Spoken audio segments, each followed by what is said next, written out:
کسی انسان کے دل میں ایک رائی کے دانے کے برابر بھی تکبر ہوگا تو اللہ رب العزت کی جنت میں نہیں جا سکے گا۔ اب رائی کا دانہ گندم کے دانے سے بھی چھوٹا ہوتا ہے، اتنا سا تکبر بھی اللہ کو نہیں پسند۔ آپ دیکھیں کہ ہم دنیا میں جب کسی ملک کا ویزا لیتے ہیں تو ہر ملک کی اپنی شرائط ہوتی ہیں، اس ویزے کی شرائط ہوتی ہیں، اس میں سے ایک شرط یہ ہوتی ہے کہ ایسی بیماریاں جو آگے پھیلنے والی ہوں کسی انسان میں پائی جائیں گی تو ہم اپنے ملک کا ویزا نہیں دیں گے۔ اگر وہ بیماری ہوگی تو ویزا نہیں ملے گا، بیماری نہیں ہوگی تو ویزا مل جائے گا۔ بالکل اسی طرح یہ تکبر ایک ایسی بیماری ہے کہ دل کے اندر چھوٹی سی بھی ہو تو اس انسان کو اللہ اپنی جنت کا ویزا نہیں عطا فرماتے۔ اب دنیا میں ہم دیکھتے ہیں کہ بیماریوں کے لیے ہسپتال بنے ہوئے ہیں، اگر وہاں پر جا کر اپنی بیماری کو ٹھیک کروا لیا، شفا پا لی تو دوسرے ملک والے ویزا دے دیتے ہیں۔ بالکل اسی طرح اگر اسی دنیا میں ہم نے اس تکبر کو ختم کر لیا تو ہمیں اللہ تعالیٰ کی جنت کا ویزا مل جائے گا۔ اگر ہم اس دنیا سے تکبر کے ساتھ چلے گئے تو قیامت والے دن اللہ رب العزت جہنم کے ہسپتال میں ڈالیں گے، وہاں پر پھر اس کے تکبر کا علاج کیا جائے گا۔ چونکہ جنت پاکیزہ اور پاک لوگوں کی جگہ ہے، جب اس کا علاج جہنم میں ہو جائے گا پھر اللہ اس کو وہاں سے جنت میں ڈال دیں گے۔ تو وہ آپشن تو ہمارے پاس نہیں ہے کہ ہم سوچیں کہ قیامت میں جائیں گے، جنت میں جانے سے پہلے جہنم کے ذریعے ہم جنت میں جائیں، وہ آپشن نہیں ہے۔ ایک ہی آپشن ہے کہ ہم اسی دنیا میں ہی اپنے اندر عاجزی کو پیدا کر لیں، اپنے دل سے تکبر کو ختم کر لیں۔ اس لیے حضرت والد صاحب فرماتے ہیں کہ کتنے ایسے لوگ ہیں جو سمجھتے تھے کہ ہمارے بنا دنیا نہیں چل سکتی، ہم نہیں رہیں گے تو یہ جہان نہیں چلے گا۔ آج ان کا نام و نشان کوئی نہیں جانتا۔ بڑے بڑے فرعون آئے، اللہ تعالیٰ نے تمام فرعونوں کے تکبر کو خاک میں ملا دیا۔ تو یہ تکبر اللہ کو قطعی طور پر پسند نہیں۔ مولانا روم رحمۃ اللہ علیہ ایک مرتبہ ایک راستے سے جا رہے تھے، دیہات کے اندر راستے چھوٹے ہوتے ہیں، پگڈنڈی دائیں بائیں۔ اب روم رحمۃ اللہ علیہ بھی کھڑے ہو گئے، وہ کتا بھی سامنے آگے کھڑا ہو گیا۔ مولانا روم رحمۃ اللہ علیہ نے فرمایا کہ کتے اگر تو راستے سے ہٹ جائے گا تو تیرا کچھ نہیں بگڑے گا، لیکن اگر میں ہٹ گیا تو مجھے کیچڑ میں اترنا پڑے گا، میرے کپڑے ناپاک ہو جائیں گے، جسم ناپاک ہو جائے گا، اور ان کو صاف کرنا میرے لیے ایک مصیبت بن جائے گا۔ میں نے نماز پڑھنی ہوتی ہے تو راستے سے ہٹ جا۔ تو کتے نے زبان حال سے کہا کہ مولانا اگر آپ ہٹ گئے تو آپ کے کپڑے ناپاک ہو جائیں گے، دل ناپاک، آپ کے کپڑے ناپاک ہو جائیں گے، آپ کا جسم ناپاک ہو جائے گا۔ ان دونوں چیزوں کو صاف کیا جا سکتا ہے۔ اگر میں ہٹ گیا تو آپ کے دل میں یہ بات آئے گی کہ میرے لیے ایک کتے نے راستہ چھوڑ دیا، اور یہ تکبر نکالنا بہت مشکل کام ہوتا ہے۔ جب انسان محنت کرتا ہے نا تب اس کو پتہ چلتا ہے۔ یاد رکھیں کہ سلوک کے اندر، سالک کے اندر سے سکینہ، حسد، بخل، غصہ، یہ تمام بیماریاں ختم ہو جاتی ہیں۔ سب سے آخر میں اور سب سے مشکل سے جو بیماری ختم ہوتی ہے وہ یہ تکبر کی ہوتی ہے، بہت مشکل سے ختم ہوتی ہے۔ شیخ بن جاتا ہے انسان، پیر صاحب بن جاتا ہے، مولانا بن جاتا ہے، تکبر ختم نہیں ہوتا ہے۔ تو انسان کو محنت کرنی چاہیے کہ میں تکبر کو ختم کروں۔ یاد رکھیں جب تک تکبر ختم نہیں ہوگا انسان اللہ کا وصل کیسے پا سکے گا۔ مولانا روم رحمۃ اللہ علیہ نے حکایت لکھی ہے، فرماتے ہیں کہ ایک اپنے پاس ایک طوطا بڑا باتیں کرنے والا اور بہت خوبصورت، بہت پیارا تھا اس تاجر کو۔ تو ایک مرتبہ تاجر نے ہندوستان آنا تھا، تو طوطے نے کہا کہ آپ ہندوستان جا رہے ہیں تو وہاں کے باغات میں اگر آپ کو میرے ساتھی طوطے نظر آئیں تو میرا سلام کہنا، اور ان کو کہنا کہ تمہارا ایک ساتھی تو پنجرے میں ہی اپنی زندگی گزار رہا ہے اور تم باغ کے اندر آزادی کے ساتھ گھوم رہے ہو۔ تاجر نے کہا ٹھیک ہے۔ اب وہ ہندوستان پہنچ گیا تو وہاں ایک جگہ جنگلات میں گیا تو زیادہ سارے طوطے تھے۔ اس نے بتایا کہ تمہارا ایک ساتھی میرے پاس جنگلے میں ہے اور وہ اس طرح تمہیں سلام کہتا ہے اور اس نے یہ پیغام دیا ہے۔ تو سب طوطے خاموش رہے، لیکن اچانک ایک طوطا جو شاخ پہ بیٹھا تھا اس کو یہ بات سن کر اتنا صدمہ لگا کہ وہ شاخ سے نیچے گرا اور تھوڑی دیر کے بعد تڑپنے کے بعد ساکت ہو گیا۔ اس کو بڑا دکھ ہوا کہ یہ دیکھو بھئی یہ پیغام کی وجہ سے کہ اس کا دوست، اس کا ساتھی پنجرے میں قید ہے تو یہ مر گیا، تو میں نے یہ پیغام دیا ہی کیوں؟ خیر افسوس کرتا ہوا واپس آیا۔ جب اپنی تجارت مکمل کی تو لوٹ کے اپنے ملک میں آیا تو طوطے نے پوچھا کہ میرے لیے آپ نے وہ پیغام دیا، تو آگے سے طوطوں نے کوئی پیغام کا جواب بھی دیا؟ تو تاجر نے کہا انہوں نے کوئی جواب نہیں دیا، البتہ ایک طوطا اس طرح گرا اور وہ مر گیا۔ تو لہٰذا یہ ایک واقعہ ہوا ہے۔ جیسے یہ سنا تو اس طوطے کے اوپر بھی کپکپی طاری ہوئی اور وہ وہیں پر گرا اور وہ بھی مر گیا۔ اب تاجر نے یہ دیکھا تو اس کو افسوس ہوا، میرا اتنا پیارا طوطا وہ بھی مر گیا یہ سن کے۔ تو اس نے پنجرا کھولا، جیسے ہی کھولا تو حقیقتاً وہ طوطا ایکٹنگ کر رہا تھا، وہ فوراً باہر نکلا اور اڑنا شروع کر دیا۔ اور اڑتے ہوئے اس نے کہا کہ وہ میرے دوست نے مجھے پیغام دیا تھا، جب تک تم نہیں مرو گے تم پنجرے سے آزاد نہیں ہو سکو گے۔ تو یہ پیغام دیا تھا۔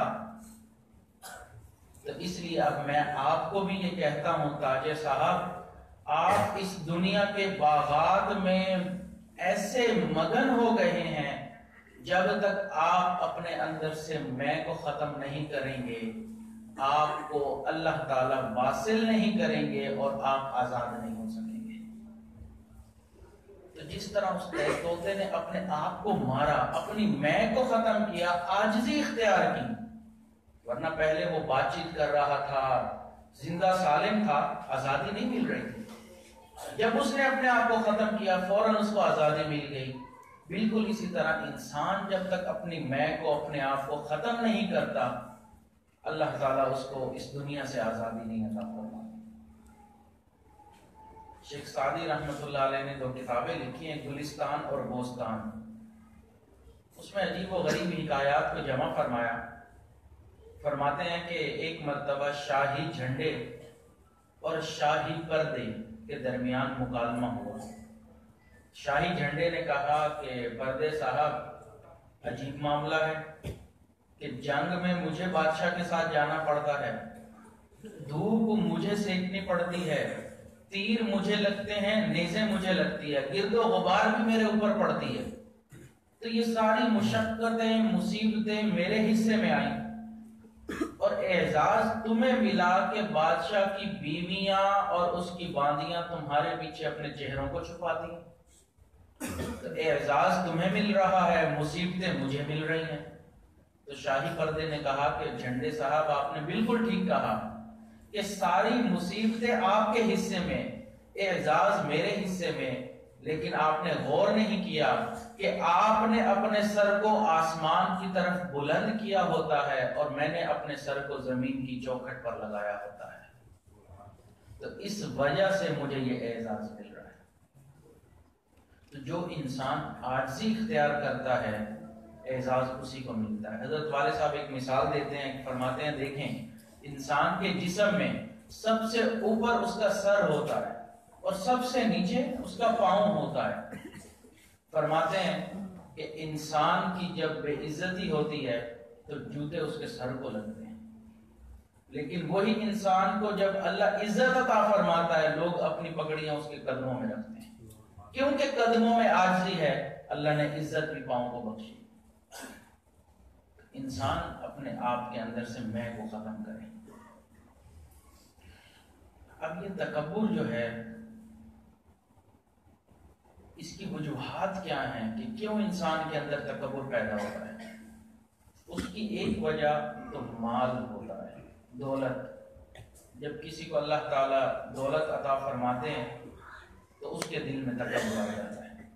یاد رکھیں کہ دولت کا ہونا یہ ایک نعمت ہے، لیکن اس نعمت پر شکر ادا کرنا چاہیے۔ پانی جب تک کشتی کے نیچے ہے بہت اچھا، مسئلہ اس وقت ہے جب کشتی کے اندر آ جائے۔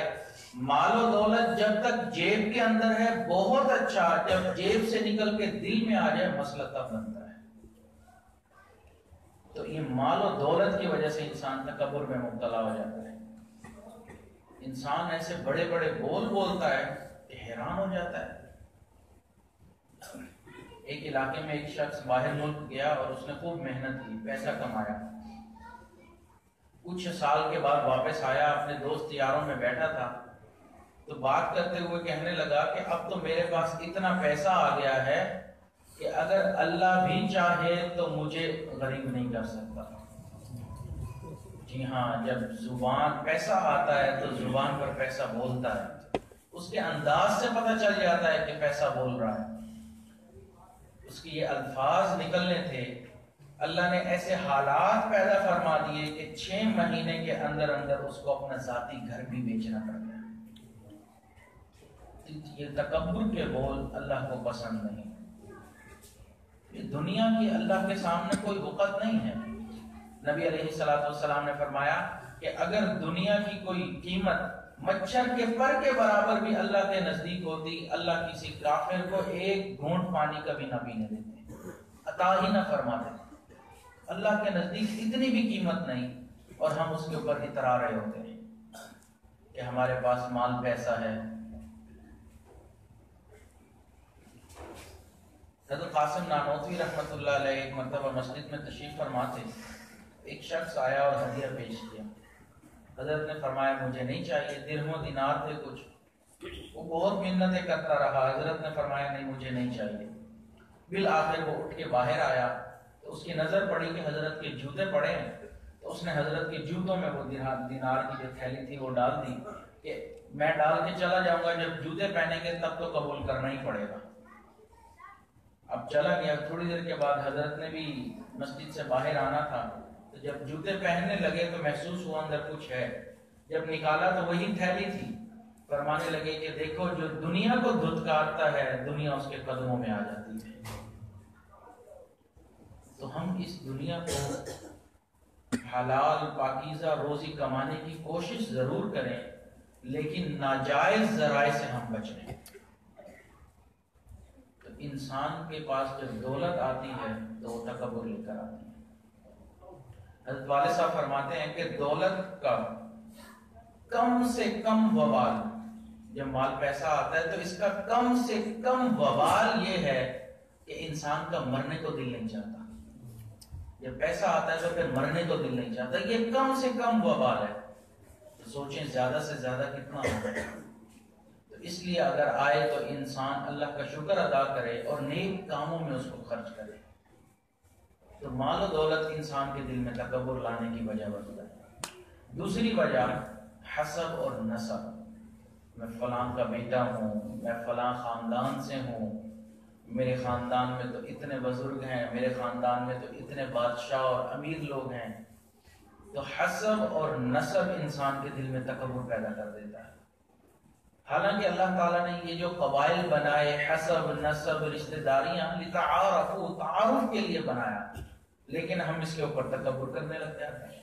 حضرت موسیٰ علیہ السلام نے دیکھا کہ ایک شخص دوسرے سے لڑائی کرتے ہوئے کہہ رہا ہے تو مجھے جانتا نہیں میں کون ہوں، میں فلاں کا بیٹا ہوں، وہ فلاں کا، وہ فلاں کا۔ اس نے 7 پشتیں گنوائی۔ اللہ نے وحی بھیجی کہ میرے پیارے موسیٰ علیہ السلام اس کو بتا دیجئے ان 7 کو تو میں نے جہنم میں ڈال دیا ہے، اب تیرا حشر بھی وہی ہونے والا ہے۔ تو حسب نسب کے اوپر انسان تکبر نہ کرے۔ نبی علیہ الصلوۃ والسلام نے اپنی لخت جگر حضرت فاطمہ الزہرا کو فرمایا کہ فاطمہ اپنی نجات کے اعمال خود کرنا، محمد صلی اللہ علیہ وسلم کی بیٹی ہونا تجھے اللہ کے جلال سے نہیں بچا سکے۔ اب سوچیں حضرت فاطمہ الزہرا کون خاتون تھی؟ یہ وہ خاتون ہیں کہ بیٹی اگر ایک عورت ہو، اگر بیٹی ہو تو وہ ماں باپ کے لیے رحمت ہوتی ہے۔ اگر وہی عورت بڑی ہو جائے اور بیوی بن جائے تو اپنے خاوند کے لیے کامل ایمان کا سبب ہوتی ہے۔ وہی عورت اگر ماں بن جائے تو اپنی اولاد کے لیے اس کے قدموں میں جنت ہوتی ہے۔ ٹھیک ہے، حضرت فاطمہ الزہرا اللہ نے عجیب شان دی، وہ رحمت تھی اس شخصیت کے لیے جو خود رحمت للعالمین تھے۔ وہ کامل ایمان کا سبب بنی اس شخص کے لیے جو پہلے ہی کامل ایمان رکھتے تھے، اور ان کے قدموں میں جنت تھی ان نوجوانوں کے لیے جو جنت کے سردار ہیں۔ اللہ نے عجیب شان دی، لیکن اللہ تعالیٰ کے محبوب کیا فرما رہے ہیں؟ فاطمہ اپنے نجات کے اسباب اور اعمال خود کرنا۔ انسان حسب نسب پر تکبر نہ کرے۔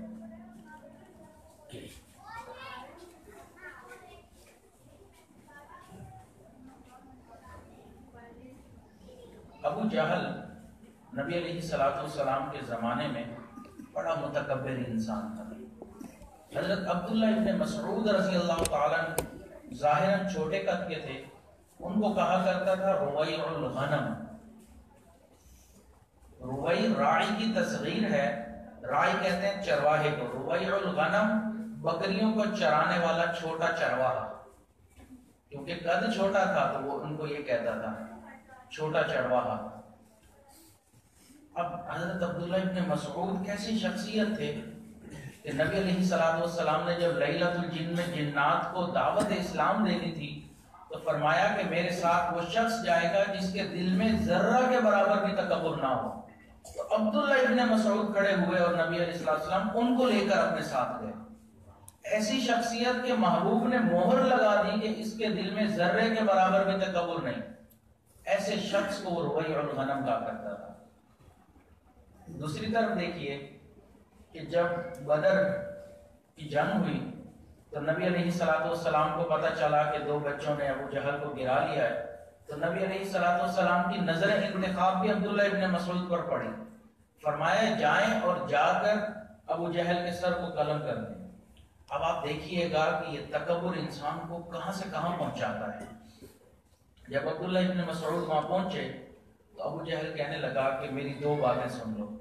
ایک بات کہ پہلے دن جو مجھے نفرت تھی تمہارے نبی سے آج تک وہی نفرت ہے، اور دوسری بات کہ میری گردن تھوڑا نیچے سے کاٹنا تاکہ باقی مقتولین کے ساتھ جب میری گردن رکھی جائے تو ذرا بڑی نظر آئے۔ اتنا تکبر تھا کہ مر رہا ہے لیکن ابھی بھی کہتا ہے کہ میری نیچے سے کاٹنا۔ نبی علیہ السلام کو جب یہ پتہ چلا تو ارشاد فرمایا میرا فرعون موسیٰ کے فرعون سے بھی بڑا فرعون تھا، کیونکہ موسیٰ علیہ السلام کا جو فرعون تھا اس نے تو مرتے ہوئے کہہ دیا تھا آمنت برب موسیٰ و ہارون، کہ میں ایمان لاتا ہوں موسیٰ اور ہارون کے پروردگار پہ۔ یہ ایسا فرعون تھا کہ کہہ رہا میری گردن ذرا نیچے سے کاٹ۔ تکبر انسان کو اس مقام پر پہنچا دیتا ہے کہ میں بڑا ہوں، میں خاندان کا سردار ہوں، میں قبیلے کا سردار ہوں، تو وہ انسان اپنے حسب نسب پر تکبر کرنے لگ جاتا ہے۔ ایک مرتبہ حضرت ابو ذر غفاری رضی اللہ تعالیٰ نے، بنو غفار قبیلے کے سردار تھے، حضرت بلال رضی اللہ تعالیٰ کو دیکھا اور فرمایا اے کالی عورت کے بیٹے۔ تو حضرت بلال کو اچھا نہ لگا، نبی علیہ السلام کی خدمت میں آیا اور عرض کی۔ اتنے میں حضرت ابو ذر غفاری بھی آ گئے۔ نبی علیہ السلام نے فرمایا ابو ذر آپ نے یہ بات کہی ہے؟ جی اللہ کے نبی مجھ سے یہ غلطی ہو گئی۔ تو نبی علیہ السلام نے فرمایا کہ آپ کے اندر ابھی بھی جاہلیت والی کچھ باتیں موجود ہیں، کیونکہ اسلام میں تو رنگ کا کالا ہونا گورا ہونا کوئی حیثیت نہیں رکھتا، تقوی کے اوپر انسان کے اعمال کو اللہ دیکھیں گے۔ تو جب یہ سنا تو حضرت ابو ذر غفاری رضی اللہ تعالیٰ وہیں لیٹ گئے اور فرمانے لگے کہ بلال جب تک میرے رخسار پر پاؤں رکھ کر نہیں گزریں گے میں یہاں سے نہیں ہوں۔ جب تک حضرت بلال نے وہ عمل نہیں کیا ابو ذر غفاری وہاں سے نہیں اٹھے. قبیلے کے سردار تھے لیکن جب اٹھے تو دل میں اتنی عاجزی آ چکی تھی کہ ایک مرتبہ نبی علیہ الصلوۃ والسلام نے لشکر کے ساتھ پڑاؤ ڈالا. تھوڑی دیر بعد دیکھا کہ صحرا میں ایک شخص پیدل چلتا ہوا سامان کندھے پر ہے آ رہا ہے. تو نبی علیہ السلام نے فرمایا اللہ کرے کاش یہ ابو ذر غفاری ہو. جب قریب آئے تو وہ ابو ذر تھے. تو نبی علیہ السلام نے ارشاد فرمایا کہ ابو ذر غفاری یعیش وحدانا ویموت وحدانا، یہ زندگی گزارے گا تو اکیلا ہوگا، جب اس کو موت آئے گی تو یہ اکیلا ہوگا. اور نبی علیہ السلام کی یہ بشارت بالکل ٹھیک ہوئی. نبی علیہ السلام کی وفات کے بعد جب حضرت عمر رضی اللہ تعالیٰ عنہ کا دور آیا تو حضرت ابو ذر غفاری شہر سے باہر ایک ویرانے میں چلے گئے اور وہیں اپنی بیوی کے ساتھ زندگی گزارنے لگے. جب آخری وقت آیا تو بیوی رونے لگی. پوچھا کیوں رو رہے ہو؟ تو بیوی نے کہا کہ میں اکیلی عورت زاد ہوں، آپ فوت ہو رہے ہیں، اب میں یہاں پر کیا کروں، کفنانا دفنانا. تو انہوں نے فرمایا فکر نہ کرو، ابھی یہاں سے ایک قافلہ گزرے گا، ان کو بتانا کہ ایک مسلمان کا جنازہ ہے تو اس کو نہلا دیں اور اس کو کفنا دیں اور دفنا دیں. یہ تھوڑی دیر کے بعد وفات ہو گئی. تھوڑی دیر بعد وہاں سے عبداللہ ابن مسعود رضی اللہ تعالیٰ عنہ قافلے کے ساتھ گزر رہے تھے. تو بیوی نے ان کو بتایا کہ میرے خامن کی فوت ہو گیا ہے. تو حضرت عبداللہ ابن مسعود قریب تشریف لائے، میت کے چہرے سے چادر ہٹائی، دیکھا کہ ابو ذر غفاری ہیں. آنکھوں میں آنسو آ گئے اور فرمایا صدق رسول اللہ صلی اللہ علیہ وسلم، اللہ کے محبوب نے بالکل سچ فرمایا تھا، ابو ذر غفاری زندگی بھی اکیلے گزارے گا اور اس کو موت بھی اکیلے میں آئے گی. انسان سب نسب پر تکبر نہ کرے. ایک مرتبہ ایک نووارد شخص مدینہ طیبہ میں آیا تو حضرت علی رضی اللہ تعالیٰ عنہ سے ملاقات ہوئی. تو پوچھا کہ آپ کون ہیں؟ جانتا نہیں تھا، نیا تھا. تو حضرت علی رضی اللہ تعالیٰ نے فرمایا میں نہیں ہوں مگر مسلمانوں میں سے ایک باشندہ. نہیں فرمایا میں خاتون جنت کا خامن ہوں، میں داماد مصطفیٰ ہوں، میں حسن و حسین کا والد ہوں، میں فاتح خیبر ہوں. کچھ نہیں فرمایا، بس اتنا کہ میں نہیں ہوں مگر مسلمانوں میں سے ایک آدمی.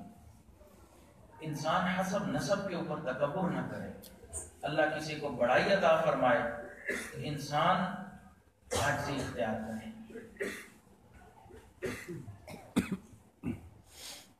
حضرت والد صاحب ایک جملہ اکثر فرماتے تھے ہمیں، فرماتے تھے کہ ایک مرتبہ حضرت صاحبزادہ صاحب حضرت مرشد عالم خواجہ غلام حبیب رحمۃ اللہ علیہ کے صاحبزادہ مولانا عبدالرؤف شہید رحمۃ اللہ علیہ وہ تشریف لائے. تو فرمایا حضرت مرشد عالم نے عبدالرؤف سالک بننا ہے یا صاحبزادہ بننا ہے؟ انہوں نے فوراً عرض کی کہ حضرت میں تو سالک بننا چاہتا ہوں. حضرت مرشد عالم نے فرمایا ٹھیک ہے، جو صاحبزادے بنتے ہیں وہ حرام زادے بنتے ہیں. انسان اپنے حسب نسب پر، اپنے بڑائی پر کہ میں فلاں کا بیٹا ہوں اس پر تکبر نہ کرے. اللہ کی طرف سے ایک نعمت ہے، اس کا شکر ادا کریں. اور تیسری چیز جو تکبر پیدا کرنے کی سبب بنتی ہے وہ ہے علم. دنیاوی علم یہ تو تکبر ہی پیدا کرتی ہے. آپ آفس میں دفتروں میں چلے جائیں، دوسرے انسان کو انسان بھی نہیں سمجھتے، بس ہم ہی ہیں. لیکن بعض اوقات اگر کوئی شیخ سر پر نہ ہو، مرشد کا سایہ نہ ہو، تو دینی علم بھی تکبر پیدا کر دیتا ہے. نبی علیہ الصلوۃ والسلام نے بخاری شریف کی روایت ہے کہ قیامت والے دن ایک عالم کو پیش کیا جائے گا کہ تو نے علم حاصل کیا تو کیوں کیا؟ اے اللہ میں نے آپ دین کا کام کیا، میں نے اتنے لوگوں تک علم پہنچایا. نبی اللہ تعالیٰ فرمائیں گے صرف اس لیے تاکہ لوگ تجھے بڑا عالم کہیں، اور پھر اس کو اوندے منہ جہنم میں ڈال دیا جائے گا. اس سے پتہ چلتا ہے کہ وہ عالم تھے، علم تھا، لیکن دل میں تکبر تھا. علم انسان کے دل میں تکبر پیدا کر دیتا ہے. وہ سمجھتا ہے میں بڑا عالم ہوں، میں کیوں کسی کے سامنے دو زانوں ہو کر بیٹھوں، میں کیوں کسی کے سامنے عاجزی کا اظہار کروں. لوگ میرے پاس آتے ہیں، میرے علم سے استفادہ کرتے ہیں، میرا فتویٰ چلتا ہے، یہ باتیں وہ سوچتا ہے اور اس کے دل میں تکبر پیدا ہوتا چلا جاتا ہے۔ حضرت قاسم نانوتوی رحمۃ اللہ علیہ نے ایک مرتبہ ایک جگہ جانا تھا جہاں پر مختلف مذاہب کے علماء نے اکٹھے ہونا تھا اور بحث ہونی تھی۔ تو حضرت نانوتوی رحمۃ اللہ علیہ کو جب دعوت دی تو انہوں نے فرمایا ٹھیک ہے میں فلاں دن پہنچ جاؤں گا۔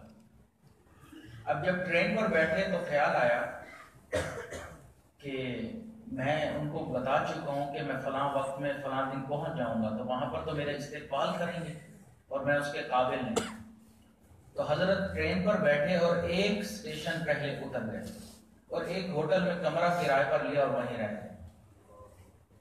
اب دوسری طرف سب لوگ وہاں جمگھٹا اسٹیشن پر لوگ آئے ہوئے ہیں، استقبال کی تیاریاں ہو رہی ہیں، اسلام کا نمائندہ بن کر حجت الاسلام تشریف لا رہے ہیں حضرت قاسم نانوتوی محتمم دارالعلوم دیوبند، خوب جمگھٹا ہوا ہے۔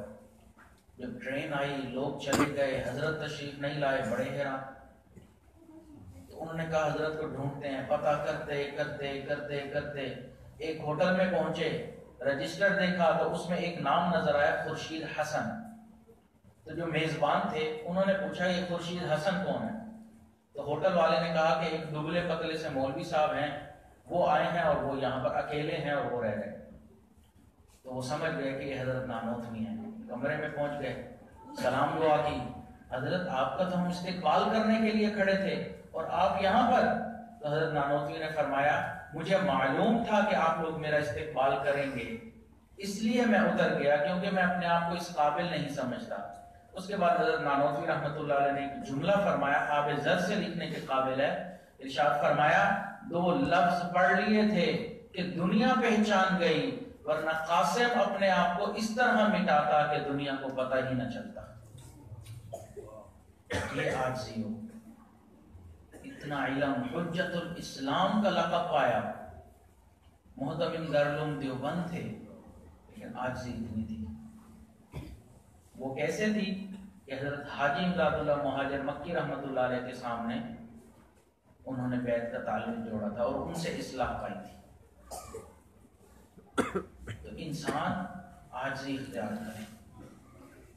حضرت عبداللہ ابن مبارک رضی رحمۃ اللہ علیہ اتنے بڑے محدث تھے کہ امام ابو حنیفہ رحمۃ اللہ علیہ کے جو 40 اراکین شورا تھے ان میں سے ایک تھے۔ حضرت شیخ الحدیث رحمۃ اللہ علیہ فرماتے ہیں کہ ان سے پڑھنے والے جو طلباء تھے ایک ایک وقت میں ان کی حدیث کا درس سننے کے لیے 40,000 طلباء موجود ہوتے تھے ایک وقت میں۔ اتنے بڑے محدث تھے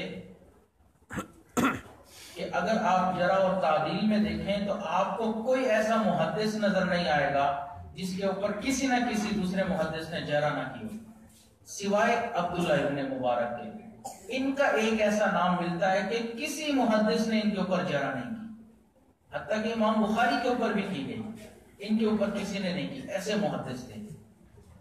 آخری وقت تھا، چارپائی پر لیٹے ہوئے تھے، شاگرد ساتھ بیٹھے تھے، فرمایا مجھے چارپائی سے نیچے لٹا دو زمین پر۔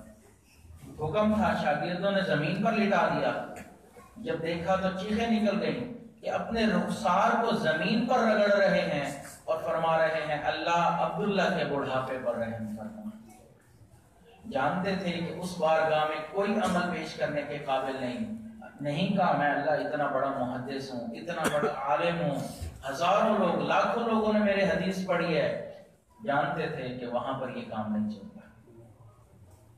جب ایسی عاجزی ہونا دنیا میں فیض جاری ہوا ہے، آپ ان کے حالات زندگی میں پڑھ کے دیکھ لیں کہ انہوں نے اپنے آپ کو مٹایا تھا۔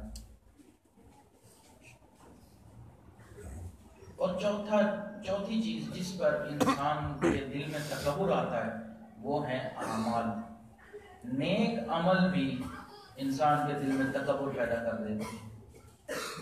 انسان سجدے میں جھکتا ہے، دل میں تکبر پیدا ہوتا ہے۔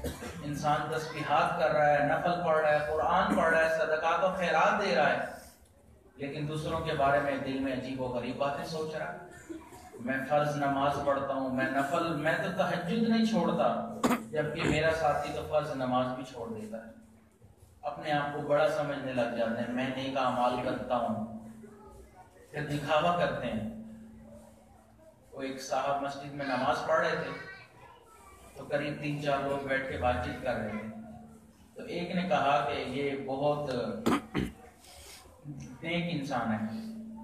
دوسرے نے کہا کہ یہ قرآن پاک کے حافظ بھی ہیں. تیسرے نے کہا کہ یہ پہلی صف کے نمازی ہیں. چوتھے نے کہا کہ ان کی تکبیر اولیٰ بھی فوت نہیں ہوئی. تو ان کی تعریفیں ہو رہی تھیں تو وہ نماز کے اندر بولے بھائی میں حاجی بھی ہوں. اب وہ نیک عمل کر رہا ہے لیکن دکھاوا کر رہے ہیں. اب بات چیت کرتے ہیں نا تو کیسے، جب میں 4تھی مرتبہ حج پر گیا تھا نا تب میں نے وہاں یہ واقعہ دیکھا تھا. چلیں ٹھیک ہے، آپ نے واقعہ بیان کرنا ہے، لفظ 4تھی مرتبہ یہ لگانا ضروری تھا؟ ضروری تھا بتانا ہے کہ میں 4 مرتبہ حج کر چکا ہوں. تو انسان تکبر کرتا ہے، نیک عمل کرتا ہے لیکن تکبر کر رہا ہوتا ہے. دو طالب علم ایک کمرے میں رہتے تھے، اس میں سے ایک یا ضرور پڑھتا تھا، نہیں چھوڑتا تھا، جبکہ دوسرے ساتھی تو نیند پہ آ رہی تھی تو وہ سوتے رہتے تھے. اب ایک مرتبہ سردی کے سخت سردی، اتنی سردی کے اندر میں تھا اور پھر میں یا اللہ باہر نکلا، رضائی سے اتنا مشکل کام تھا، یا اللہ میں نے ٹھنڈے پانی سے وضو کیا، اللہ اب آپ کے سامنے بیٹھا ہوں، یہ دیکھیں میرا دوست ہے، یہ تو نفل بھی نہیں پڑھ رہا، یہ تو اٹھا بھی نہیں، یہ تو رضائی کے اندر لیٹا ہوا ہے گرم ماحول بنا کر. جب وہ یہ دعا مانگ رہا تھا تو اس کے دوست نے رضائی کے اندر سے جواب دیا کہ بھائی اپنی دعائیں مانگو، میری شکایتیں مت لگاؤ. انسان نیک عمل کرتا خود ہے لیکن دوسروں کو چھوٹا سمجھتا ہے کہ میں نیک عمل کر رہا ہوں، یہ نہیں کر رہا.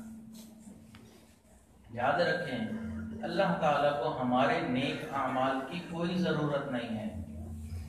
ہمارے نیک اعمال کی اللہ کو کوئی ضرورت نہیں.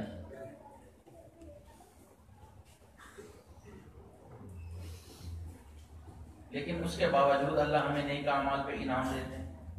حالانکہ نبی علیہ الصلوۃ والسلام نے فرمایا اللہ جیسی آپ کی حمد بیان کرنے کی ایک مقام تھا ہم ویسی حمد نہیں بیان کر سکے. تو اللہ اتنے بڑے ہیں، ہمارے اعمال تو بہت چھوٹے ہیں. تو پھر سوال پیدا ہوتا ہے کہ پھر اللہ تعالیٰ کیسے ہماری مغفرت کریں گے نیک اعمال پر؟ حضرت والد صاحب اس کا جواب یہ دیتے ہیں کہ جب بچہ پہلے دن اسکول جاتا ہے تو وہ کچھ نہیں سیکھتا سوائے اس کے کہ وہ کاغذ کے اوپر پین سے لائنیں لگانا سیکھ لیتا ہے. یوں ٹیڑھی میڑھی لائنیں لگا رہا ہے، ٹیڑھی میڑھی. تو وہ گھر آ کے ابو پوچھتے ہیں جی بیٹا جی آج کیا سیکھا؟ وہ کہتا ہے ابو میں نے لکھنا سیکھا. باپ پوچھتا ہے کیسے؟ تو وہ کاغذ لے کر اس پر ٹیڑھی میڑھی لائنیں لگاتا ہے. تو باپ دیکھتا ہے تو واہ میرے بیٹے نے لکھنا سیکھ لیا، میں اپنے بیٹے کو آئس کریم کھلاتا ہوں. تو وہ اپنے بیٹے کو آئس کریم کھلا رہا ہے. اب یہ آئس کریم وہ کھلانا اس باپ نے اس کی لکھائی پر نہیں ہے، باپ کی شفقت کی وجہ سے، حالانکہ اس کی خوشخطی تو نہیں ہے. بالکل اسی طرح ہمارے اعمال تو اس قابل نہیں کہ اللہ کی شان کے مطابق ہوں، لیکن اللہ ان اعمال کو قبول فرما کر جو مغفرت فرماتے ہیں وہ اللہ کی رحمت کی وجہ سے ہے. جب معاملہ اللہ کی رحمت پر ہے تو ہم کیوں اپنے اعمال پر فریفتہ ہوتے ہیں؟ ایک یاد رکھیں جملہ کہ ہم لوگ نیک اعمال کرتے نہیں اور اللہ کی شان بے نیازی سے ڈرتے بھی نہیں. ہم لوگ نیک اعمال کرتے بھی نہیں، اللہ کی شان بے نیازی سے ڈرتے بھی نہیں. ہمارے اکابرین نیک اعمال کرتے بھی تھے اور اللہ کی شان بے نیازی سے ڈرتے بھی تھے. حضرت حسین بن مدنی رحمۃ اللہ علیہ فرماتے ہیں کہ شیخ الہند رحمۃ اللہ علیہ جب مالٹا کی جیل میں تھے تو فرنگی نے پھانسی کا حکم دے دیا. تو ہم سب بہت خوش کہ ہم پھانسی چڑھیں گے، شہادت کی موت مل جائے گی تو ہمیں مقصود حاصل ہو جائے گا. اتنی مشکلات جو کاٹی ہیں، لیکن حضرت شیخ الہند رحمۃ اللہ علیہ پر گریہ تاری ہے، روتے جا رہے ہیں، روتے جا رہے ہیں، روتے ہی جا رہے ہیں. فرماتے ہیں ہم آپس میں دوست بیٹھے تھے، ہم بڑے حیران کہ حضرت کیوں رو رہے ہیں، یہ تو خوشی کی خبر ہے، یہ جو آئے دن کی مشکلات، مصیبتیں، تکالیف، اس سے تو جان چھوٹے گی، لیکن حضرت رو رہے ہیں. فرماتے ہیں کہ میں حضرت شیخ الہند رحمۃ اللہ علیہ کے پاس آیا اور میں نے عرض کی کہ حضرت ہمیں پھانسی کا حکم ہوا ہے تو ہمیں پھانسی ہو جائے گی، شہادت مل جائے گی، تو ہمیں اور کیا چاہیے؟ جیسے یہ میں نے کہا تو حضرت شیخ الہند رحمۃ اللہ علیہ نے فرمایا کہ حسین احمد میں اللہ کی شان بے نیازی کو یاد کر کے رو رہا ہوں، وہ کبھی کبھی انسان کی جان بھی لے لیتے ہیں اور قبول بھی نہیں کیا کرتے۔ انسان ساری زندگی عمل کرتا رہتا ہے، نیکی پر زندگی گزارتا ہے، آخر میں جا کے پتہ چلتا ہے کہ اس کے ہاتھ میں کچھ بھی نہیں۔ تو انسان نیک اعمال کے اوپر فریفتہ نہ ہو۔